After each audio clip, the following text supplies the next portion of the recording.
വൈകുന്നേരത്തെ ചായക്കടിയായിട്ടും അതുപോലെ നോമ്പ് തുറക്കുമ്പോഴേക്കൊക്കെ ഉണ്ടാക്കിയെടുക്കാൻ പറ്റുന്ന ഒരു അടിപൊളി സ്നാക്ക് റെസിപ്പിയാണ് ഇന്നത്തെ വീഡിയോയിൽ. തുറക്കലപ്പം, കുടുക്കപ്പം എന്നൊക്കെ ഇതിന് പറയും. ചിക്കനും മയോണൈസും തേങ്ങാ ചമ്മന്തിയൊക്കെയാണ് ഈ സ്നാക്കിൽ ഫില്ലിംഗ് ആയിട്ട് വരുന്നത്. ഈ സ്നാക്ക് എങ്ങനെയാണ് ഉണ്ടാക്കുന്നത് നോക്കാം. ഇത് ഉണ്ടാക്കിയെടുക്കാനായിട്ട് ഒരു പാത്രത്തിലേക്ക് 2 കപ്പ് മൈദ ഇട്ട് കൊടുക്കാം. 1 ടേബിൾ സ്പൂൺ പഞ്ചസാര, 3/4 ടീസ്പൂൺ ഇൻസ്റ്റൻറ്റ് ഈസ്റ്റ്, 1/2 ടീസ്പൂൺ ഉപ്പ് ഇതെല്ലാം ഇട്ട് കൊടുത്തതിന് ശേഷം നന്നായിട്ടൊന്ന് ഇളക്കി കൊടുക്കാം. പൊടിയിലേക്ക് ചെറിയ ചൂടുള്ള പാൽ ഒഴിച്ചു കൊടുത്ത് കുഴച്ചെടുക്കാം. പാല് തന്നെ വേണമെന്നൊന്നുമില്ല, ചൂടുവെള്ളം ആയാലും മതി. ഒരുപാട് ചൂട് കൂടരുത്, ചൂട് ഒരുപാട് കൂടിയാൽ മാവ് പൊങ്ങി വരില്ല.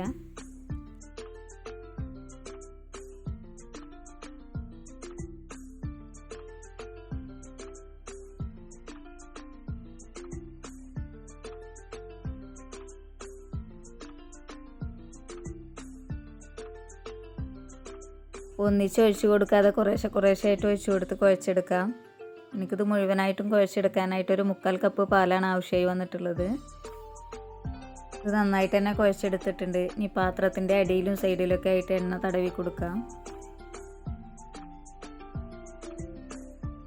മാവിൻ്റെ മുകളിൽ കുറച്ച് എണ്ണ ആക്കിയതിന് ശേഷം 2-3 മണിക്കൂർ ഒന്ന് റെസ്റ്റ് ചെയ്യാൻ വെക്കാം. ഇതിലേക്ക് തേങ്ങാ ചമ്മന്തി ഉണ്ടാക്കിയെടുക്കണം. അതിനായിട്ട് 1 കപ്പ് തേങ്ങ ചിരവിയത് ഒരു മിക്സിയുടെ ജാറിലേക്ക് ഇട്ട് കൊടുക്കാം. എരിവിന് ആവശ്യമായിട്ടുള്ള പച്ചമുളക് ഞാൻ 1 എടുത്തിട്ടുള്ളൂ, ഇഞ്ചി, കുറച്ച് മല്ലിച്ചപ്പ്, പുതിന ഉണ്ടെങ്കിൽ ഇച്ചിരി പുതിന കൂടെ ചേർത്ത് കൊടുക്കാം. ഒരു നാരങ്ങയുടെ പകുതി നീര് ഇതിലേക്ക് ഒഴിച്ചു കൊടുക്കുന്നുണ്ട്. ആവശ്യത്തിനുള്ള ഉപ്പും കൂടെ ചേർത്ത് കൊടുത്തതിന് ശേഷം ഇത് നന്നായിട്ടൊന്ന് അരച്ചെടുക്കാം. ചമ്മന്തി അരച്ചെടുത്തിട്ടുണ്ട്. ഈ സ്നാക്കിലേക്ക് വേണ്ട ഫില്ലിങ്ങുകളാണ് തേങ്ങാ ചമ്മന്തി, മയോണൈസ് കുറച്ച് കട്ടിയിലാണ് ഉണ്ടാക്കിയെടുത്തിട്ടുള്ളത്. 2 കോഴിമുട്ട പുഴുങ്ങി അത് കനല്ലാതെ കട്ട് ചെയ്തെടുത്തിട്ടുണ്ട്. ചിക്കന് ഉപ്പും കുരുമുളകും മഞ്ഞൾപ്പൊടി ഇട്ട് വേവിച്ചെടുത്തതിന് ശേഷം മിക്സിയുടെ ജാറിലിട്ടൊന്ന് ക്രഷ് ചെയ്തെടുത്തതാണ്. അപ്പോൾ ഇത്രയാണ് ഇതിലേക്ക് വേണ്ട ഫില്ലിങ്. മാവ് നന്നായിട്ട് പൊങ്ങി വന്നിട്ടുണ്ട്. അതൊന്ന് കുഴച്ച് ബോൾസ് ഉണ്ടാക്കിയെടുക്കാം. ഈ ഒരു മാവ് കൊണ്ട് 4 ഉരുളകളാക്കി എടുത്തിട്ടുണ്ട്. ചപ്പാത്തി പലകയിലേക്ക് മൈദ ഇട്ടതിന് ശേഷം ഓരോ ഉരുളകളും പരത്തിയെടുക്കാം.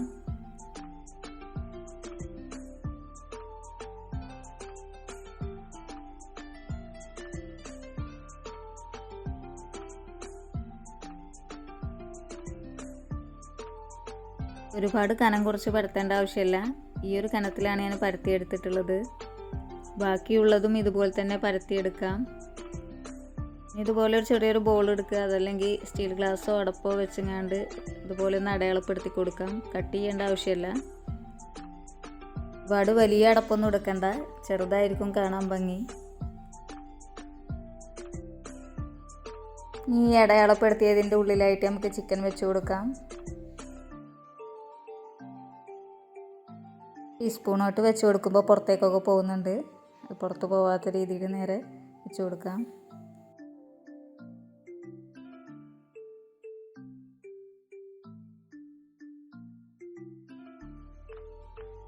ചിക്കൻ്റെ മുകളിലായിട്ട് മയോണൈസ് വെച്ച് കൊടുക്കാം. മയോണൈസ് ഇച്ചിരി കട്ടിയിൽ ഉണ്ടാക്കുന്നതാണ് നല്ലത്. ലൂസായി കഴിഞ്ഞാൽ അതിൻ്റെ അറ്റത്തേക്കൊക്കെ പോവും, അപ്പോൾ അത് ഒട്ടിപ്പിടിക്കാൻ പ്രയാസമായിരിക്കും. മയോണൈസിൻ്റെ മുകളിലായിട്ട് നമ്മൾ ഉണ്ടാക്കിയ തേങ്ങാ ചമ്മന്തി വെച്ച് കൊടുക്കാം.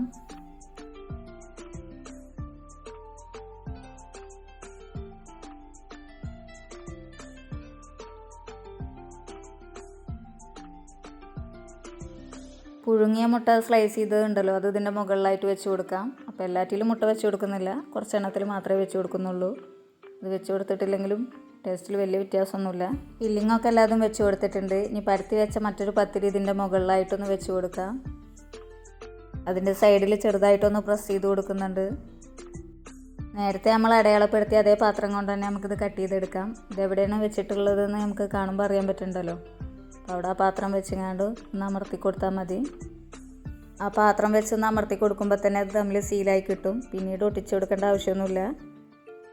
അപ്പോൾ എല്ലാതും ഇതുപോലെ തന്നെ കട്ട് ചെയ്തെടുക്കാം.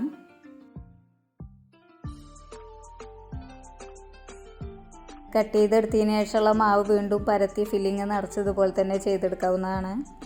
റെഡി ആയത് ആദ്യം ഫ്രൈ ചെയ്തെടുക്കുകയാണ്. ഉള്ളിൽ മയോണൈസൊക്കെ വെച്ചതല്ലേ. അപ്പോൾ ഇത് ഫ്രൈ ചെയ്തതിന് ശേഷമുള്ളൂ അടുത്തത് ഉണ്ടാക്കിയെടുക്കുന്നത്.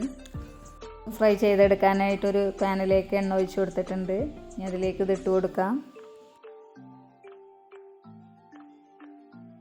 എണ്ണയിലേക്ക് ഇടുമ്പോൾ അതിൻ്റെ ചൂട് തട്ടുമ്പോൾ തന്നെ ഇതൊന്ന് പൊങ്ങി വരും. ഒരുപാട് സമയമൊന്നും വെക്കണ്ട, 1-2 മിനിറ്റ് ആകുമ്പോൾ തന്നെ ഇത് തിരിച്ചിട്ട് കൊടുക്കാം.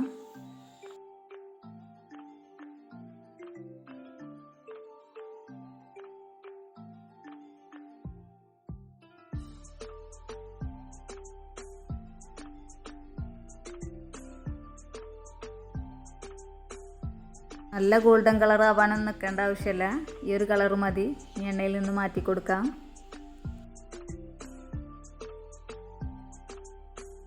ബാക്കിയുള്ളതും ഇതുപോലെ ഫ്രൈ ചെയ്തെടുക്കാം.